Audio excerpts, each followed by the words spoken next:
Fever night অবলম্বনে আজকে শুনবেন সুধাংশু কুমার চক্রবর্তী লেখক অশরীরী প্রতিহিংসা, এক ভয়ের গল্প। সত্যি এক মারাত্মক ভয়ের গল্প, অশরীরী প্রতিহিংসা। গল্পটা শুনছিলাম মেজ কাকার কাছে।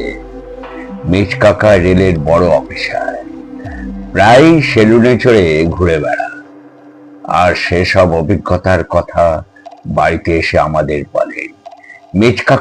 মেজ কাকা এলেই তো এই বাড়িতে খুব হইচই পড়ে যায়, হবে নাই বা কেন। সেবারও বর্ষার সন্ধে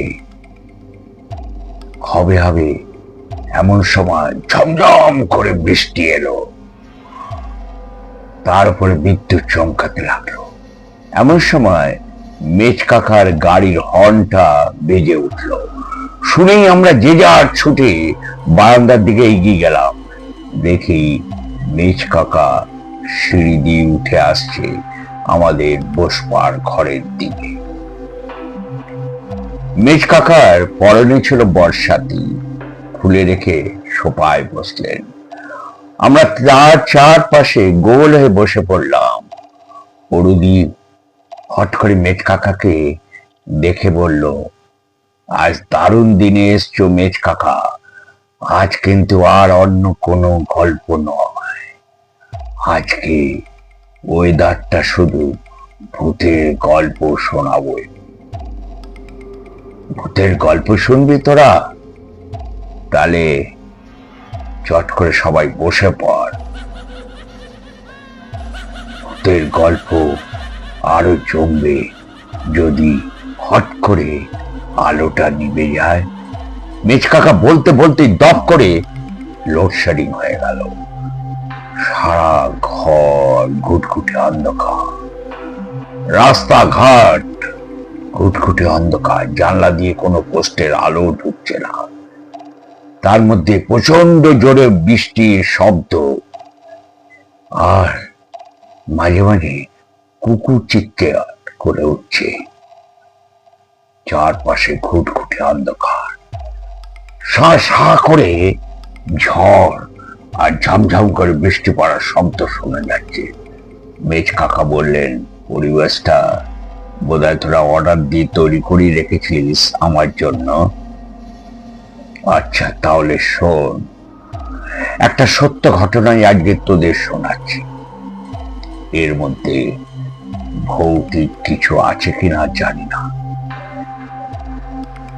তবে এমন একটা রহস্য আছে যা সমাধান আজও পর্যন্ত মেলেনি। শুনছেন রামধনু হরর চ্যানেলে অশরীরী প্রতিহিংসা। ঘটনাটা ঘটেছিল আজ থেকে বেশ কয়েক বছর আগে। নর্থ ইস্টার্ন ফ্রন্টিয়ার রেলে বারসই শিলিগুড়ি লাইনে।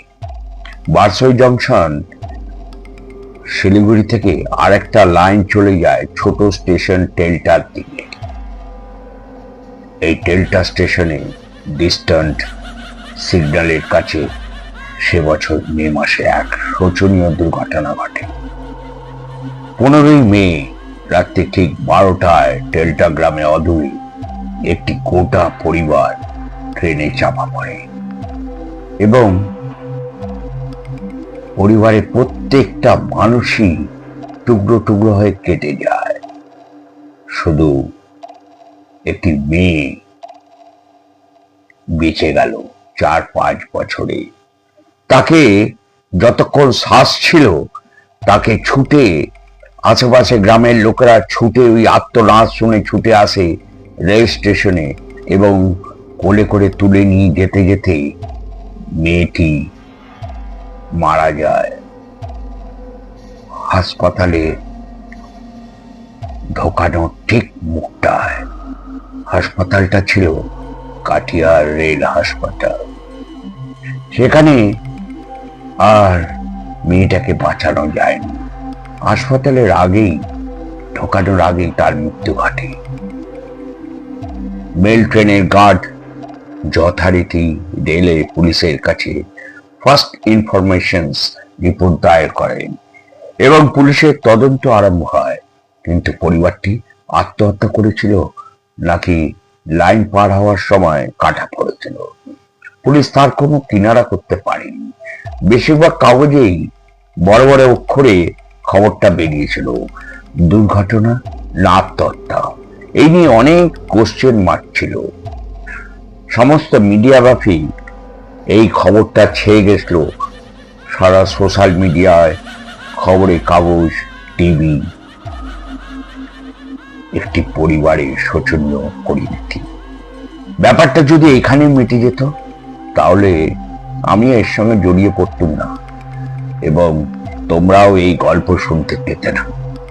ঘটনার 3-4 দিন পরে হেড অফিস থেকে টেলিফোন পেল আমাকে সেই দিনই রাত্রে ট্রেনে বারসই যেতে হবে। পুরুলিয়া জেলার ম্যাজিস্ট্রেট এই কেসটা নিজের হাতে তদন্ত করবার দায়িত্ব নিয়েছেন। রেলের তরফ থেকে আমাকে যেতে হবে। বারসইতে জেলা ম্যাজিস্ট্রেটের জন্য প্রায় 1 ঘন্টা অপেক্ষা করতে হলো। স্টেশন মাস্টার, ট্রেনের গার্ড, জিআরপি, থানার ইন্সপেক্টর কাছ থেকে অনেক খবর পাওয়া গেল। এই অঞ্চলে তখন প্রচন্ড খরা চলছে। নানা দিক থেকে সাহায্য এসে গরিবদের বাঁচিয়ে রেখেছে সরকার, গ্রামের মানুষরাও বাঁচিয়ে রেখেছে তার সাথে। প্রায় 1.5 ঘন্টা পরে জেলা ম্যাজিস্ট্রেট পৌঁছলেন, সঙ্গে কয়েকজন অফিসার। মোটামুটি কুশল বিনিময়ের পর আমরা 3টে ট্রলিতে উঠে বসলাম। একটি ট্রলিতে আমি, জেলা ম্যাজিস্ট্রেট আর কয়েকজন, অন্য 2টি ট্রলিতে রেল পুলিশ এবং অন্য কয়েকজন অফিসার। এরপর আস্তে আস্তে আমাদের ওই ট্রলিটি রেলের ট্র্যাকের ওপর দিয়ে ছুটে চলল। গরম হাওয়া আমাদের চোখ মুখ ঝলসে যাচ্ছে, মাঝে মাঝে ধুলোবালির ঝাপটা। তামাটে আকাশ থেকে মনে হচ্ছে যেন কেউ লক্ষ লক্ষ টন ফুটন্ত তরল তামা মাটির বুকে ঢেলে দিচ্ছে। ঘন্টা খানেকের মধ্যেই যেখানে পরিবারটি কাটা পড়েছিল আমাদের ট্রলিটি ঠিক সেইখানে পৌঁছল। গল্পে বেসরকারি গোয়েন্দারা ঘটনাস্থলে পৌঁছে কোন সূত্র আবিষ্কার করেন, কিন্তু আমরা সেখানে এমন কিছুই পেলাম না যা থেকে বোঝা যেত যে পরিবারটি ক্ষুধার জ্বালা আত্মহত্যা করেছিল কিনা, বা তাদের অন্য কোনো কারণে মৃত্যুবরণ করতে হয়েছিল কিনা। ঘটনাস্থলে একটি হারিকেন, লণ্ঠন, একটি জলের কুজো পাওয়া গিয়েছিল। হারিকেন, লণ্ঠন ও জল নিয়ে কেউ কি আত্মহত্যা করতে যায়? কিন্তু আত্মহত্যার সপক্ষে প্রমাণ, বাড়ির কর্তা মেয়েকে ভালো করে নিজের পিঠে বেঁধেছিলেন যাতে মেয়েটি পালাতে না পারে। সেটা কি হাত বন্ধ থাকায় রাত্রে লাইন পেরোতে না পেরে মেয়েটি পড়ে না যায় বলে? লোকটি ঘটনার পর 2-3 মাস আগে থেকেই রোগে ভুগছিলেন। পুলিশের ধারণা রোগে ও চিন্তায় তার মাথা খারাপ হয়েছিল। ছেলেমেয়েদের মামা বাড়ি নিয়ে যাওয়ার নাম করে বাড়ি থেকে বেরিয়ে সকলে আত্মহত্যা করে। ওদের মামা বাড়ি রেল লাইনের ঠিক অন্য পারে। কিন্তু প্রশ্ন থেকে যায়, ছেলেমেয়েদের মা রাত্রি 12টায় বাড়ি থেকে বার হতে বা আত্মহত্যা করতে রাজি হলেন কেন? যা হোক, রেলের কোনো গাফিলতি পাওয়া গেল না। ঘটনাস্থলে দেখা শেষ হলো প্রায় বেলা 11:30। লোকটি বাড়ি ঘটনাস্থল থেকে প্রায় 1/2 মাইল দূরে। লোকটির নাম জানতে পারলাম অমৃত। অমৃতের বাড়ি তখন পৌঁছলাম তখন ঠিক দুপুর বেলা। ঠাকুমা বলতেন ঠিক দুপুর বেলায় ভূতে মারে ঠেলা।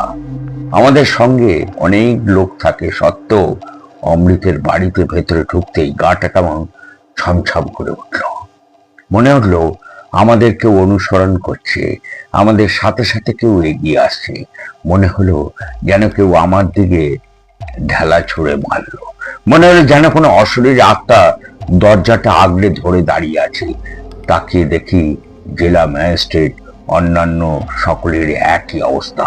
যা হোক, ভয় ঝেড়ে ফেলে আমরা বাড়ির ভেতরে ঢুকলাম।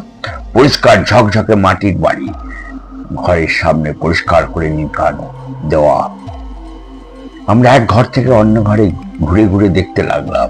চৌকির ওপর বিছানায় চাঁদা ধবধবে চাদর, পরিষ্কার মশারি টাঙানো, খান কয়েক হালকা বাংলা বই, মাছ ধরার কয়েকটি জাল, ঘরে কোণে ছাতা, ঝকঝকে বাঁজা কাঁসার বাসন, ভাড়ারে মাটি আর টিনের পাত্রে কিছু চাল, গম, ভুট্টা, ঝুড়িতে আলু, পেঁয়াজ, একটু শুকনো, কিন্তু তখনও পচে যায়নি। এরা অন্তত অনাহারে ভয় আত্মহত্যা করেনি। দেখে তো তাই মনে হচ্ছে, যেন পরিবারের লোকেরা কিছুক্ষণের জন্য বাইরে গেছে, এখনই ফিরবে। আমার কিছু বারবার মনে হচ্ছিল কেউ যেন আমার পাশে এসে দাঁড়িয়ে আমার কানে কানে কিছু বলার চেষ্টা করছে। দু একবার মনে হলো যেন কার ঠান্ডা নিঃশ্বাস আমার গালে রাখলো। ছট করে তাকিয়ে দেখি কেউ নেই। প্রায় সকলে অস্বস্তি বোধ করলেন। হঠাৎ বাড়ির পিছনে উঠোনে ধুলোর একটা ঘূর্ণিঝড়ের মতন উঠল। সেদিকে তাকাতেই মনে হলো যেন একজন পুরুষ, একজন মহিলা, একটি ছেলে, একটি মেয়ে হাত ধরাধরি করে আকাশে মিলিয়ে গেল। হয়তো এই আমার কল্পনা, কিন্তু দেখলাম সকলেই আশ্চর্য হয়ে আকাশের দিকে তাকিয়ে। থমথমে ভাব বাংলা জেলার ম্যাজিস্ট্রেট কণ্ঠস্বরে বলল, চলুন এবার ফেরা যাক। আমরা নিঃশব্দে বাইরে বেরিয়ে এলাম। তারপর ট্রলিতে করে বারসই। জেলা ম্যাজিস্ট্রেট কাটিয়ার হয়ে পূর্ণিয়া চলে গেলেন। আমি বারসইতেই থেকে গেলাম। কিন্তু ঘটনাটি এখানেই শেষ হলো না। বারসই স্টেশনের কাছে ছোট ডাক বাংলো। রাতে খাওয়া দাওয়া করে শুয়ে পড়লাম। ভীষণ গরম। সারাদিন পরিশ্রমের পর ভালো ঘুম আসছিল না। মাঝে মাঝে চোখ বন্ধ হয়ে আসছিল। কিন্তু নানা বিশ্রী স্বপ্ন থেকে ঘুমটা ভেঙে গেল। মনে হচ্ছিল যেন কি আমার কাছে এসে কিছু বলার চেষ্টা করছে। মাঝে মাঝে যেন কোনো অশরীরী দীর্ঘ শ্বাস শোনা যাচ্ছে। এমন সময় বাইরে নক করার শব্দে ঘুমটা ভেঙে গেল। কে এত রাতে? কে এলো? উঠে সুইচটা টিপলাম। আলো জ্বালিয়ে দরজা খুলে গিয়ে দেখলাম স্টেশন মাস্টার ও কয়েকজন রেলের কর্মচারী দাঁড়িয়ে আছেন। সকলেরই মুখে সুস্পষ্ট ভয়ের চিহ্ন। স্টেশন মাস্টার কথা থেকে যা বুঝলাম, মাঝরাতে দার্জিলিং মেলের ড্রাইভার। ট্রেনটা ঠিক আউটার সিগন্যালের কাছে, যেখানে পরিবারটি কাটা পড়েছিল। লাল আলোর সংকেত দেখেও কোনো মতে ব্রেক কষে ট্রেন থামিয়ে দেয়। কিন্তু ট্রেন থামা মাত্রই লাল আলোটা নিভে যায়। ইঞ্জিন ড্রাইভার বলেছেন তিনি স্বচক্ষে দেখেছেন লাল আলো হুশ করে রেল লাইনের পাশের বট গাছের ওপর মিলিয়ে গেল। গার্ড অতি কষ্টে ড্রাইভারকে বুঝিয়ে সুঝিয়ে গাড়ি স্টার্ট করার। হয়তো প্রাণের ভয়ে ড্রাইভার ঘটনাস্থলে থাকতে চায়নি, কিন্তু কিষানগঞ্জ স্টেশনে তার এত জ্বর আসে যে তার পক্ষে ট্রেন চালানো আর সম্ভব হয়। কিষানগঞ্জে স্টেশন মাস্টার এই মাত্র টেলিফোন করেছিল। অন্য একজন ইঞ্জিন ড্রাইভার এখনই বারসই থেকে পাঠাতে হবে। ড্রাইভার ইঞ্জিনেই যাবে, কিন্তু কোনো ড্রাইভারই যেতে রাজি নয়। মেল ট্রেনের দেরি হচ্ছে। বাচুয়া যে এত রাত্রে বেশিরভাগ যাত্রী ঘুমিয়ে পড়েছেন। এক ভুতুড়ে কাণ্ড, বোধহয় কেউ বুঝতে পারেনি। আমি স্টেশন মাস্টারকে বললাম, আমি সঙ্গে যাব, আপনি ইঞ্জিন ও ড্রাইভার ঠিক করুন। বারসই স্টেশন পার হয়ে ইঞ্জিন দ্রুত ছুটতে লাগলো। আমি ড্রাইভারকে জানালাম, কিন্তু দেখলো যেন ইঞ্জিন না থামায়। কোনো লাল আলো দেখা না গেল আমার ফুল স্পিডে ঘটনাস্থলে পৌঁছে গেলাম আমরা। কিন্তু মনে হলো যেন রেল লাইনের পাশে একটা ছোট্ট হারিকেন লণ্ঠন টিম টিম করে জ্বলছে। কারা যেন ইঞ্জিনে কাটা পড়লো, এমনকি কাদের কান্না শুনতে পেলাম। ড্রাইভারকে দেখি চোখ বন্ধ করে ইঞ্জিন চালিয়ে যাচ্ছে, অন্য সকলেরই চোখ বন্ধ, দোহাতে কানে যাতে কোনো কিছু শুনতে না পায়, শুনতে না হয়। ঘটনাস্থল পেরিয়ে যাওয়ার পর কোনো অনুভূতি আমাদের হলো না। কিষানগঞ্জ পৌঁছে দেখলাম মেল ট্রেনের ড্রাইভারও 105 জন, তাকে হাসপাতালে ভর্তি করে দেওয়া হলো। পরদিন রাত্রেও আগের দিনের ঘটনার পুনরাবৃত্তি হলো। দার্জিলিং মেলের ড্রাইভার টয়োটার আউটার সিগন্যাল কাছে সেই রকমই লাল আলো দেখতে পায়। আমরা এদিন 2 জন ড্রাইভার নিয়েছিলাম এবং তারা আমাদের পরামর্শ অনুযায়ী চোখ বুজে ট্রেন চালিয়ে নিয়ে গেল। কিন্তু কিষানগঞ্জ স্টেশন পৌঁছে তারও তেড়ে জ্বর এলো। সেই ড্রাইভারকে হাসপাতালে পাঠানো হলো। অন্য ড্রাইভার ট্রেন নিয়ে শিলিগুড়ি চলে গেল। বিপদ হলো পরদিন বারসই স্টেশন থেকে কোনো ড্রাইভার রাতে ট্রেন নিয়ে যেতে রাজি হলো না। মেল ট্রেন রাতে ভোর বারসই পড়ে থাকলো। ভোরবেলা দার্জিলিং মেল বারসই ছাড়লো প্রায় 5 ঘন্টা দেরি করে। কিন্তু মেল ট্রেনকে রোজ রোজ এত দেরি করানো যায় না। স্থানীয় থানা অফিসারকে বলে ট্রেনে পুলিশ গার্ড দেওয়া ব্যবস্থা করলাম। আমি পুলিশের কয়েকজন ইন্সপেক্টরকে ও সাব ইন্সপেক্টরকে নিয়ে কয়েক রাত দার্জিলিং মেলের ইঞ্জিনে চড়ে বারসই থেকে কিষানগঞ্জ গেলাম। প্রতি রাত্রেই একই দৃশ্য, একই অনুভূতি। একটা জিনিস লক্ষ্য করলাম, লাল আলো ঘটনাস্থলে ঠিক রাত 12টায় দেখা যায়, অন্য সময় দেখা যায় না। হেড অফিসের অনুমতি নিয়ে মেল ট্রেনের টাইম 15 মিনিট পিছিয়ে দেওয়া হলো, যাতে রাত্রি 12টার ঘটনাস্থলের ওপর দিয়ে কোনো ট্রেন না যেতে পারে। এরপর ড্রাইভাররা কোনো লাল আলো দেখতে পায়নি। তবে গ্রামের লোকেরা আমাদের বলে যে ঠিক 12টার রাতে ঘটনাস্থলে লাল আলো দেখা যায় বটে। ভয় তারা রাতে বাড়ির বাইরে কেউ যেতে পারছে না, যাওয়া বন্ধ করে দিয়েছি। ট্রেন ঠিক মতো চালু করার পরও আমি বারসই থেকে কাঠিয়ার চলে গেলাম। সেদিন রাত্রিবেলায় খাওয়া দাওয়া করে কয়েকজনকে নিয়ে বসে গল্প করছি, এমন সময় জরুরি খবর এলো।